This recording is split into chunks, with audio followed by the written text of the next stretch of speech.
Las ideas nacen como sueños, se convierten en emprendimientos y al final son historias de vida. Bienvenidos a Ideas que Marcan. ¿Qué tal, amigos? ¿Cómo están? Bienvenidos a Ideas que Marcan. En esta ocasión tenemos la oportunidad de dialogar con Gianpaolo Lauri en representación de Liquidez.es, con quien hablaremos de diferentes aspectos, algo que a veces pasamos por alto, de pronto los temas tributarios, aspectos que a veces, si bien es cierto, encargamos a personas de confianza, pero que nunca está de más que conozcamos los diferentes servicios, las diferentes ofertas que nos presenta el mercado ecuatoriano, y algo que quiero que durante esta entrevista destaquemos mucho, que siempre en este espacio resaltamos, es la capacidad y la valentía a la hora de emprender, algo que sin duda en el Ecuador no es nada sencillo. Gianpaolo, ¿cómo estás? Bienvenido. ¿Cómo estás? Muy buenas tardes. Muchísimas gracias por el espacio. Un gusto estar acá. Bueno, Gianpaolo, cuéntanos profesionalmente en qué te desempeñas o inicialmente qué estudiaste. Me da risa la pregunta porque cuando me preguntan qué estudié, digo, yo soy ingeniero en sistemas computacionales, me miran con una cara de sorpresa porque la verdad que no, tengo muchísimos años que no me dedico a eso, ¿no? Cuando me gradué del colegio era la carrera que estaba en boga y de moda y nadie tenía computadora en la casa y era un bicho raro. Fue hace muchos años. Entonces, estudié eso, trabajé durante algunos años, pero luego me enrumbé en la parte comercial. Ahora, esto siempre se lo aconsejo a los jóvenes, ¿no? Cuando muchos jóvenes te preguntan cómo sé qué carrera optar, ¿no?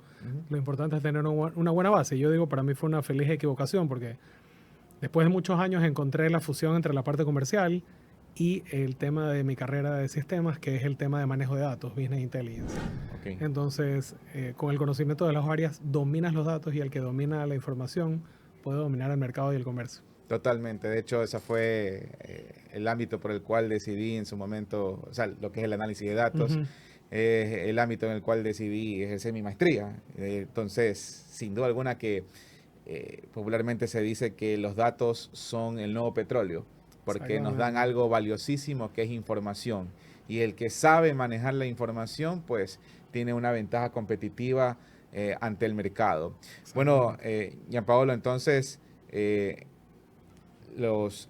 ámbito de sistemas, ingeniería de sistemas fue por la cual te inclinaste, pero te pregunto por qué, o sea, ¿por qué inicialmente ese ámbito? O sea, ¿qué estuviste, qué te llamó la atención en el colegio para que digas, voy a estudiar eso en la universidad? ¿Y en qué universidad fue? Yo estudié en la Universidad Católica de Santiago de Guayaquil. Te digo la verdad, era un tema de moda. Literal, te puedo decir, sí, me gustaban las computadoras, pero ni siquiera tenía. Porque, insisto, yo me gradué en el colegio en el año 93. En esa época no había un computador en cada hogar como ahora, ¿no? Entonces, había que pelear tiempo en el laboratorio del colegio. El tema me apasionó en su momento, ¿no? De hecho, en esa época, para que tengas una idea, era tan difícil entrar a la carrera que el 10% de los aspirantes al próximo universitario entramos a la carrera. Solo el 10%. Fue una locura, ¿no? En esa época era un boom. La facultad estaba repleta. Ok, entonces, profesionalmente, cuando ya, bueno, hiciste tus estudios, ¿en qué empezaste a trabajar? ¿Cuál fue el primer empleo? Mi primer trabajo fue sistemas. Yo siempre digo, yo empecé trabajando con un maletín, limpiando máquinas, con una aspiradora, subiéndome los techos a tirar cables para redes, porque en esas épocas no había redes inalámbricas y había que tirar cables para hacer redes. Entonces yo empecé armando clones, limpiando máquinas, haciendo mantenimiento. Nunca me voy a olvidar poniéndole vaselina en los rodillos de las impresoras matriciales en esa época, tirando cables. O sea, yo empecé en una carrera súper técnica. Fue súper chévere, la verdad nunca lo voy a olvidar. Es más, nunca voy a olvidar a mi primer jefe dándome una mochila con una aspiradora y dándome para la buceta para ir a limpiar computadoras. Fue buenísimo. ¿Cuánto tiempo trabajaste en ese ámbito? Yo creo que dejé de trabajar en el área de sistemas. Buena pregunta. Yo debo haber empezado en el 95 y mi primera incursión en el área comercial debe haber sido en el año 2002, me parece. Trabajé algunos años, sí. Llegué a trabajar incluso en IBM, que era un exponente en el tema de tecnología. Bueno, hasta ahora lo es, ¿no? Así es. Y empecé en la parte comercial, ya en mi carrera comercial, que fue en la banca, en el año 2002. Entonces, para cerrar ese primer bloque de esa etapa, ¿cuáles crees que son las cosas que al día de hoy más te han enriquecido de la etapa que trabajaste en sistemas? Yo te soy súper honesto.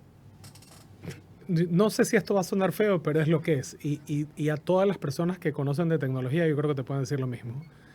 Yo creo que estudiando tecnología y luego aprendiendo otras cosas, yo qué sé, ventas, temas comerciales, mercadeo, te puedes defender muy bien en los dos temas.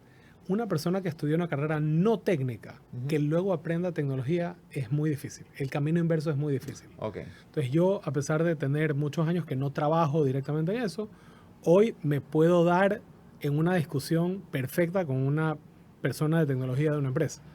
Y no lo digo de forma arrogante, lo digo humildemente porque realmente aprendí la base, ¿no? Digamos, la mayor enseñanza que me quedo es que yo me puedo defender en cualquier tipo de proyecto que involucre tecnología hasta el día de hoy. Okay. Gracias a haber tenido ese background. Entonces, esa base o ese fundamento en ti profesionalmente ha servido muchísimo. Muchísimo. Ha servido muchísimo. Por eso digo, Qué fue bueno. una feliz equivocación. Genial. Entonces, ¿cuándo ya llegó el salto a la banca? ¿Dónde fue? Cuéntanos un Claro. poco esa etapa. Bueno, trabajé en un banco, en el que hoy es el segundo banco más grande del país, durante 13 años. Digamos, esa fue la segunda universidad, realmente, ¿no? Donde me terminé formando, donde aprendí de temas comerciales, donde aprendí finanzas, porque realmente lo que te enseñan de temas financieros en la facultad de tecnología es corto. Ahí te puedo decir realmente que hice una maestría con muy buenos mentores.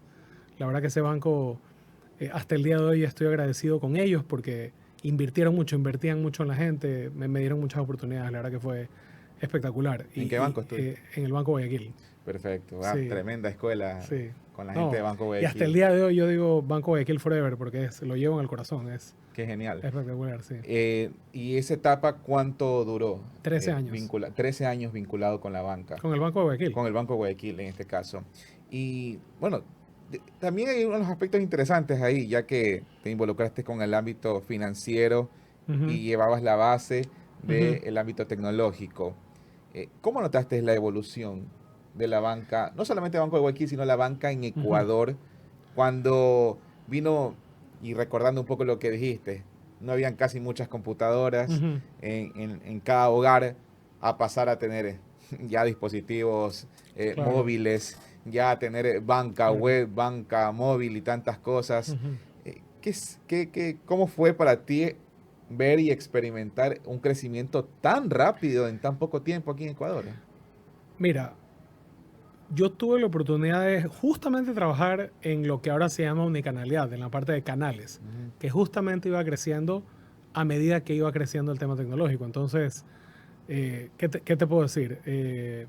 Mi primer trabajo fue cajeros automáticos, cuando el cajero automático no era lo que es ahora, ¿no? Claro, no era multiservicio. La meta de tener la primera red de cajeros automáticos en Ecuador y trabajar también en otro tipo de canales que ayudaba a que la gente se autoatienda. O sea, éramos un área de autoservicio, ¿no? Entonces, teníamos cajeros automáticos, teníamos estos kioscos. No sé si recuerdas, ya hoy se ven muy poco. Estos kioscos donde ibas a la agencia, podías consultar tu saldo, hacer alguna transacción. Y nunca me voy a olvidar, creo que en el año 2003 lanzamos la primera versión de la banca celular en el Ecuador, que era por SMS. Yo no sé qué edad tengas tú, pero no sé si recuerdas eso. En el año 2003, gracias a un integrador con quienes tengo muy buena relación hasta ahora, teníamos un shortcode que hasta ahora existe, el del Banco de Guayaquil. Tenía 11 años ahí. Se llama, bueno, yo en esa época ya hacía canales bancarios. Okay.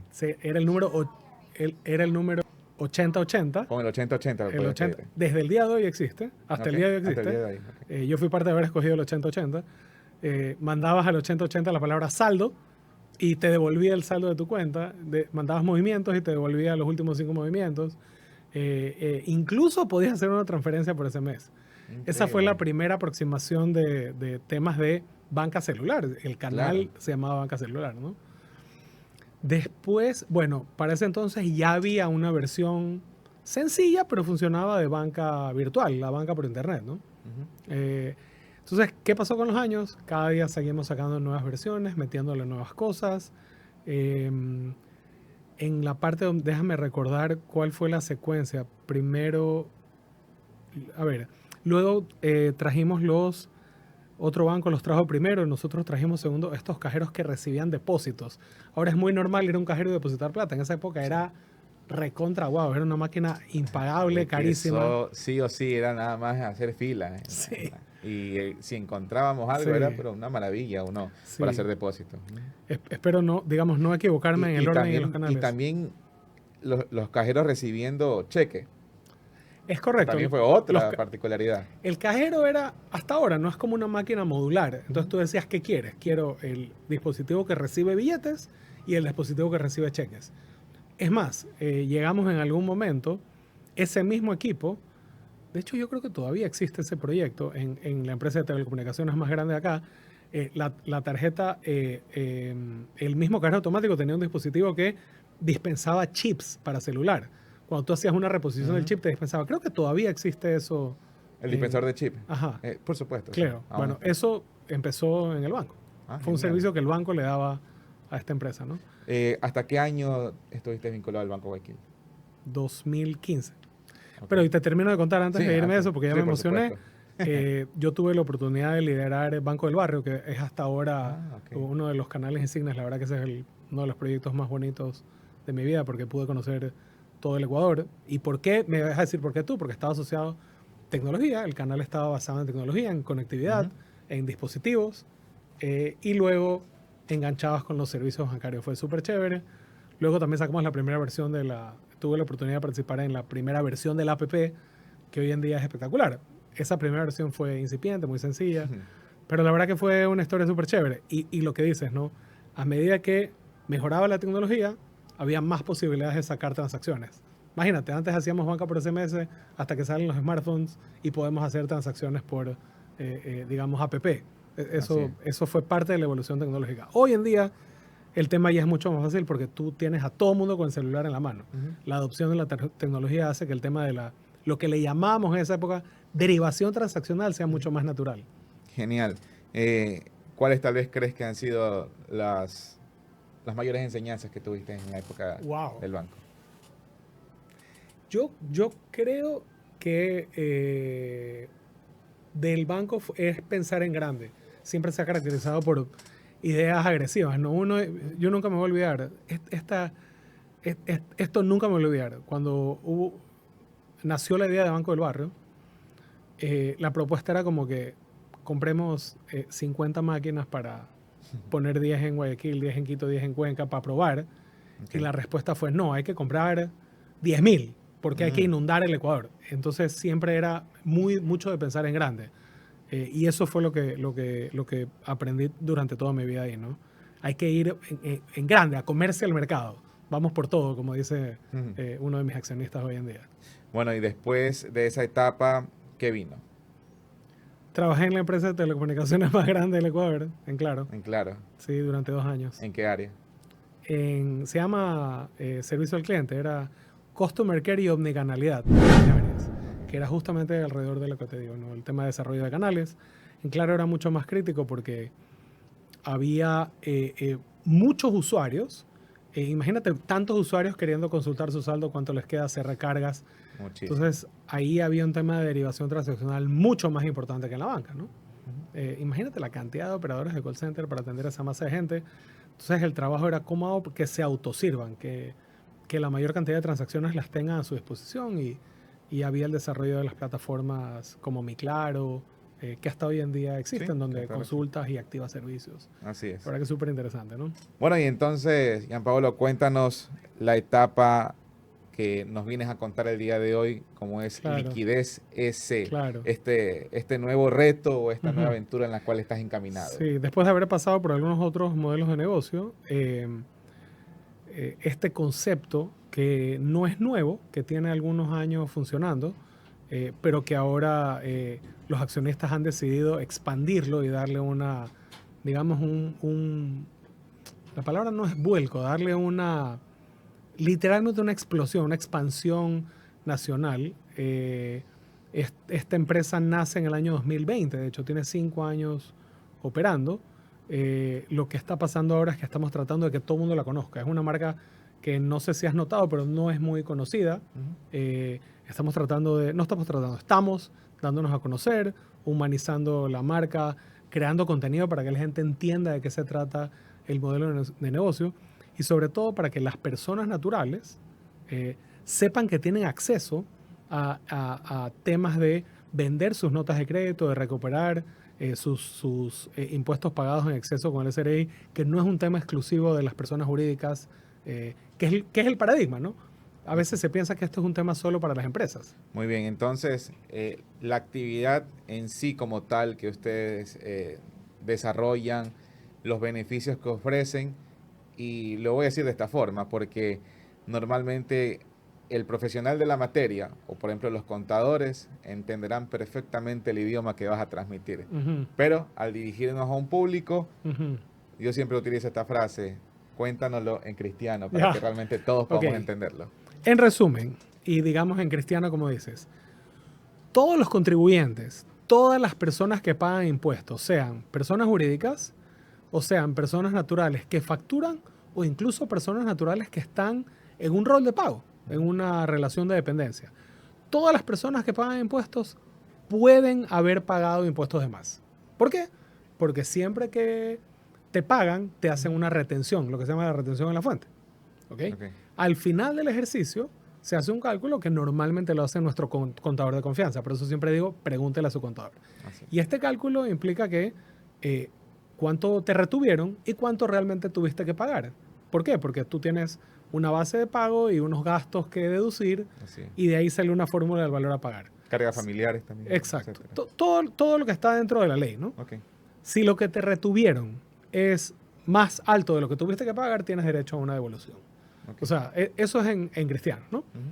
Entonces, los contadores lo que hacen es solicitar esta devolución a nombre de uno siempre al SRI. Esos procesos muchas veces toman bastante tiempo, que la entidad a veces te haga dicha devolución. Pueden ser meses. ¿Y cuál es la facilidad que ustedes brindan al respecto? Cuando pides la devolución, que de hecho lo interesante es que el trámite con el SRI es 100% en línea, lo puedes hacer a través del portal, no tienes que acercarte. Así es. Puedes hacer la solicitud de devolución en dos formas. La primera es devuélvame en mi cuenta.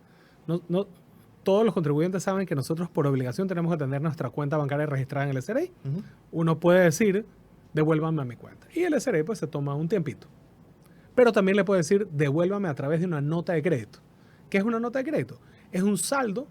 De hecho, el término técnico es nota de crédito desmaterializada, porque es un saldo en la cuenta de uno del SRI. Así como que en tu cuenta bancaria tienes un saldo, en tu cuenta del SRI también puedes tener un saldo. Entonces, el SRI reconoce que te cobró de más y te tiene que devolver y te acredita en tu saldo del SRI ese valor. Y ese valor tú eres libre de usarlo para lo que quieras. Lo puedes guardar ahí para tu próximo pago de impuestos, lo puedes transferir a una persona o lo puedes vender si gustas. Entonces, nosotros como liquidez te compramos ese saldo. ¿Ya? Excelente. Entonces, tenemos una plataforma web, es www.liquidez.es. Hay un cotizador en línea abierto, o sea que es todo súper transparente. Pones el monto, hay una tasa de descuento y si la aceptas, haces el trámite en línea que implica poner tus datos bancarios, mandar una foto de tu estado de cuenta y en 30 minutos tienes el dinero en tu cuenta.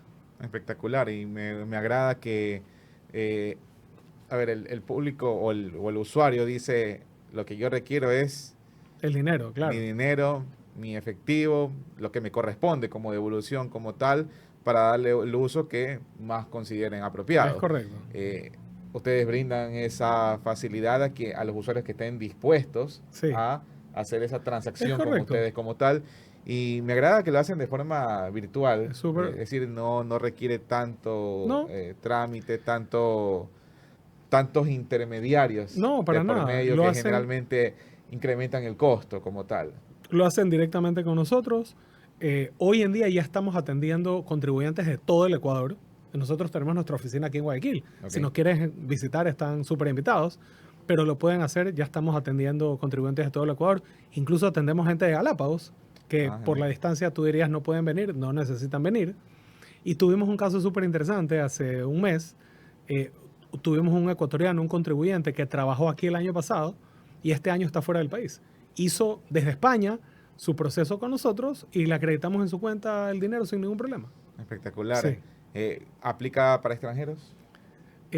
Aplica para cualquier contribuyente. Que ya tenga su documentación sí. para ser contribuyente. La en el única Ecuador. restricción es, el saldo tiene que estar en tu cuenta del SRI y tú tienes que ser el dueño de la cuenta bancaria. Perfecto. Por seguridad nosotros no, no, es que es mío y deposítame otra cuenta, eso no lo aceptamos por Correcto. política. La única restricción es, tienes el dinero en el SRI y en tu cuenta bancaria y te transferimos. Ese es el único requisito. Perfecto. La verdad es que me agrada cómo hoy hemos podido conversar con Gianpaolo de esto que involucra. Hemos hablado de mundos que se van conectando. Sí, ¿verdad? claro que sí. Los sistemas, la tecnología, la Sí. banca, el tema tributario, Sí. el tema de emprender, el tema de ser parte del crecimiento Sí. corporativo Claro. como tal, porque es bueno que empresas como Liquidez GC se anime a Ujú. estar en este proceso de expansión en Ecuador, Claro. que lo hagan de manera innovadora. Y estoy seguro que estás feliz de ser Claro. parte de ese crecimiento. No, y ahora que mencionas emprendimiento, te cuento muy rápidamente el origen de la empresa. Los dueños de los accionistas de Liquidez.es, nuestra razón social es Inverredi S.A., si nos desean ver en la super de bancos, Okay. son los dueños de una empresa que es especialista en recaudación, digamos en recuperación de impuestos, que se llama Andersen del Ecuador. En la pandemia, que estaba todo cerrado, y los clientes de Andersen tenían notas de crédito y necesitaban el dinero y no sabían qué hacer, los accionistas le compraron para ayudar a sus clientes esas notas de crédito y les dieron liquidez. Y a partir de ahí nace, de este tema, o sea, de la pandemia, nace la oportunidad. Imagínate que normalmente la pandemia causó muchos problemas, pero también causó algunas oportunidades. De ahí nace el concepto de comprar y luego esas notas de crédito, vendérselas a gente que las necesitaba para pagar impuestos y con ese fondo volver a comprar y volver a vender. Correcto. Que es la línea de negocio en la que se ha mantenido durante estos años. Gianpaolo, ¿cómo aspiras ver a Liquidez GC en los próximos 5 años Sí. y a ti como profesional de esta rama? Bueno, nosotros tenemos grandes planes para liquidez. Para que tengas una idea, el año pasado compramos 50 millones de dólares en notas de crédito. Es una cifra nada despreciable. Este año vamos a estar teniendo un crecimiento alrededor del 20-22%, pero la idea es en 5 años quizás llegar a comprar 10 veces ese valor. Okay. O sea, ayudar a más contribuyentes cada vez. Nuestra aspiración es que todos los ecuatorianos sepan que pueden contar con nosotros para convertir en efectivo sus notas de crédito. Y yo como profesional, la verdad que me veo como la cabeza de la automatización de todo esto, porque con mis orígenes de tecnología que te mencionaba, mucho de lo que estoy trabajando es que este proceso, que ya es transparente y virtual, sea 100% automático. Y que podamos, incluso esa promesa de valor que hoy tenemos de 30 minutos, incluso bajarla más, para que en minutos la gente pueda tener el dinero en sus cuentas. Gianpaolo, ha sido una charla bastante agradable y quiero pedirte en la cámara que tienes ahí frente a ti, que para cerrar, ya que hemos hablado de todo un poco, envíes un mensaje a todos los que han sido parte de tu construcción como profesional y como persona, es decir, tu familia, tus amigos, tus colegas, los que te enseñaron en las diferentes empresas donde has sido parte, tus colaboradores al día de hoy con los cuales trabajas, un mensaje del corazón para toda la gente. Wow, esta no me lo esperaba, me agarras de... Bueno, justamente... Es un podcast y se queda para la posteridad. Así que todos lo podrán ver en algún momento. Te voy a contar algo curioso. Me pasa algo, estoy muy, muy cercano a cumplir 50 años. Cosa que te hace reflexionar sobre muchos temas de la vida, ¿no? Entonces, ¿qué puedo decir desde el corazón? Yo realmente estoy agradecido con la vida por todas las oportunidades que he tenido de cruzarme con tanta gente buena en mi vida, tanta gente que me ha contribuido de una forma tan importante personal y profesionalmente, y muchas de ellas en los dos temas, personal y profesional.